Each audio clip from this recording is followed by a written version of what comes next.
Kalimera everyone, na ako ron diri sa Greece. Mao ni siya among istayhan diri nga hotel karon.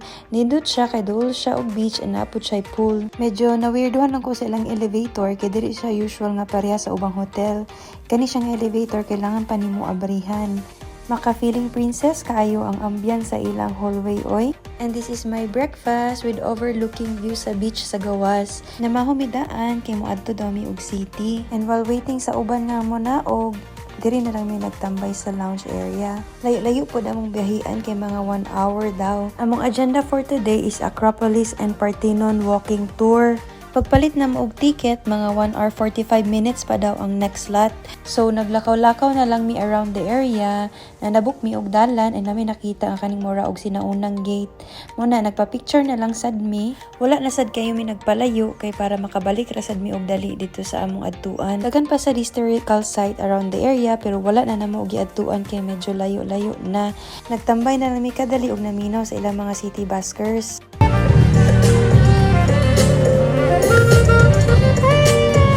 Nanghapit na lang dayon mi og nangaw og ice cream kay init juking panahon. Nagtanaw-tanaw na lang pud mi dinha og mga souvenirs nila like fridge magnets og ilang mga local products. Ug mao gini ang pinaka-epic sa tanan.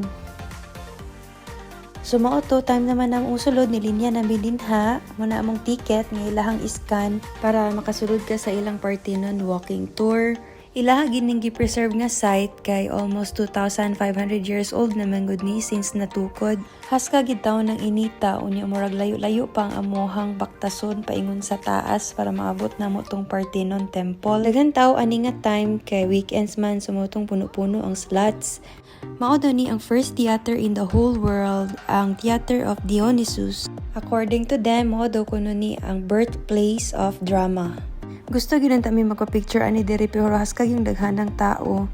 Pero ni posing lang gyapon mi bahalag daghan photo bomber and mo na ni ang view sa taas. And finally niabot ra gid mi sa pinakatuktok ani nga hills, ang Parthenon Temple. Ang ulo magid ni kuya ang nitibaw oy. Kung inani summer ka mo anan hidden kailangan jud ka magbalon og water kay grabe jud kay kainit sa taas and may gani ani nga panahon kay hangin ra. Kanidang Parthenon mo ni siya ang former temple nga dedicated sa ilang goddess nga si Athena. Kamulo siya repair karon kay murag ilag yung gi-preserve ang area. Wala na mi nagdugay dito kay nanguli na dayon mi kay gipangkapoy na yun mi. Drain na gid ang energy mo nang wala nagvideo pag naog namo.